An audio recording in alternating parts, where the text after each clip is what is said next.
Dentro del primer tema que vamos a desarrollar de motor CFM56, nos hace referencia a la Boeing que estudiemos lo que es el ATAS 71000, es la introducción al propio motor. Entonces, por esta parte, pues ya aquí tengo lo que es nuestra presentación. En este caso, el CFM56. Sabemos que el CFM56 es uno de los motores que se utilizan para el Boeing 737. Este tipo de motor, pues hacemos una pequeña introducción rápida. Es un motor turbofan, que al final de cuentas es de los motores más usados. Es de los más usados porque utiliza lo que es una configuración de flujo primario y flujo secundario. Al poder acelerar el flujo primario, pues nosotros aceleramos el otro flujo secundario y de esa manera ahorramos una gran cantidad de combustible. Dentro de la gama de motores, pues sabemos básicamente que tenemos dos tipos de motores.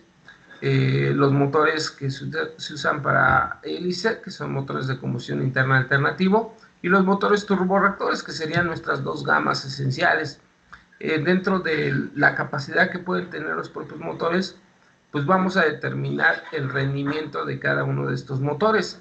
El rendimiento pues es un cálculo específico a partir de su ciclo termodinámico, y en este caso en el ciclo motor combustión interna alternativo tenemos el ciclo Otto, y sin embargo para los motores turborreactores como es el CFM56 turbofan, pues nosotros tenemos el ciclo Brayton. En el cálculo matemático, pues como muchos sabemos, nosotros vamos a determinar exactamente la propia potencia del motor. Dentro de, como reserva, pues como acervo cultural, nos llevamos que pues, uno de los primeros motores y la primera patente que surgió fue en este caso del ingeniero Otto, que es la patente del motor de combustión interna alternativo. Y a su vez pues, los motores han ido evolucionando hasta la actualidad, tener altamente motores muy eficientes como el motor del 737 MAX, el motor LEAP, entre otros motores y motores altamente potentes. Los motores de combustión interna alternativos son motores que trabajan con el ciclo Otto y a través del ciclo, matemáticamente hablando, nosotros podemos calcular el rendimiento. A su vez, pues nosotros tenemos nuestras turbinas, y dentro de las turbinas de gas es importante mencionar ciertos elementos generales que van a tener ciertas turbinas. Las turbinas, su objetivo es acelerar el flujo y generar esa energía cinética. Todo motor, al final de cuentas, es una máquina que transforma la energía calorífica que nosotros vamos a tener a través de esa combustión por medio de la configuración de los propios álabes, tanto en el compresor como en las turbinas. Entonces es importante mencionar que los elementos básicos de cualquier turbina es el compresor, la cámara de combustión y las propias turbinas de expansión. Vamos a tener básicamente lo que es diferentes tipos de turbinas, diferentes tipos de cámaras de combustión, diferentes tipos de compresores. Tenemos turbinas axiales y turbinas radiales. También tenemos compresores axiales y compresores radiales. Entonces es importante resaltarlos. La única gran diferencia es la forma de cómo trabajan el flujo. Un compresor, una turbina axial, trabaja con un flujo paralelo al horizonte como tal, y un flujo radial o centrífugo, lógicamente cambia el sentido del flujo de forma centrífuga. Entonces es la pequeña gran diferencia. Dentro de las cámaras de combustión voy a tener básicamente dos tipos de cámaras, la cámara tubo anular y cananular. Entonces es importante solamente mencionarlas como acervo para los diferentes elementos básicos de un motor turborreactor. Entonces nosotros vamos a tener también nuestras etapas básicas: admisión, compresión, combustión y escape dentro de nuestra turbina en este caso de expansión, nuestro turborreactor como tal. Y dentro de los turborreactores, recordemos que lo importante en los turborreactores es poder generar ese empuje. Este empuje se va a contrarrestar a lo que es a la resistencia del avance. En nuestra aeronave, recordemos que es esencial el tipo de empuje que tengamos en nuestra aeronave, pues nos va a ayudar en mucho al propio rendimiento de la misma. Recordemos el equilibrio traslacional que va a tener nuestra aeronave, va a depender de estas 4 fuerzas básicas: la sustentación, el peso, la tracción y la resistencia.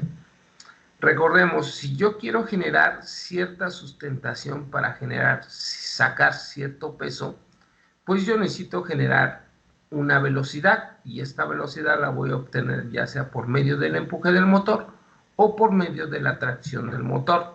El concepto de tracción es para las hélices y el concepto de empuje es para los motores turborreactores. Si recordamos, básicamente la fórmula de sustentación es un medio de la densidad por la velocidad al cuadrado por la superficie alar por el coeficiente de levantamiento. Entonces, si nosotros ganamos directamente velocidad, lógicamente vamos a ganar sustentación y vamos a poder sacar cierto peso respectivo. Entonces, es importante considerar la información del empuje en los propios motores. Nuestro motor turborreactor, ya lo comentamos, trabaja con el ciclo Brayton, con sus respectivas etapas.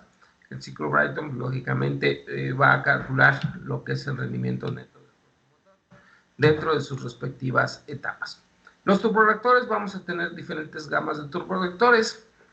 En este caso, comentamos específicamente que en el Boeing 737 tenemos motores, algunos motores que son conocidos como CFM56, y este motor pues es un motor turborreactor turbofan. Entonces, ¿qué tipos de motores turborreactores vamos a tener? Vamos a tener en este caso turborreactores conocidos como turbohélice, como los que se utilizan en el ATR. Vamos a tener turboshafts, vamos a tener turboeje, como los que se utilizan en los helicópteros, y también pues nosotros vamos a utilizar el más efectivo, que es el turbofan. La pequeña ventaja del turbofan es, como ya lo habíamos comentado, utiliza un flujo primario y un flujo secundario. Aproximadamente lo que se utiliza en el flujo primario es un 20% de aire que va a lo que es al core, que son los elementos de compresor, turbina, cámara de combustión, y aceleramos este 20%, y por principio de continuidad nos dice que si entran 1000 partículas de aire al motor, van a tener que salir 1000 partículas de aire del motor al mismo instante. Entonces, principio de continuidad, si nosotros aceleramos el 20% de partículas que pasa por el core, lógicamente vamos a acelerar el otro 80% de partículas que pasa por el flujo secundario, por el bypass. Entonces, de esa manera nosotros gastamos combustible solamente para un 20% y aceleramos el 100% del flujo. Entonces, es un motor altamente ahorrador. Tienen sus elementos, un fan. El fan es el ventilador de entrada, que nos sirve para poder captar todo el aire posible, y después tenemos el compresor. Del compresor pasa a la cámara de combustión y después pasa a la turbina y a la tobera de escape. De esa manera pues tenemos estos elementos básicos en el propio turbofan, que al final de cuentas el objetivo es transformar esa energía calorífica de la cámara de combustión a energía cinética producida por el propio empuje del motor.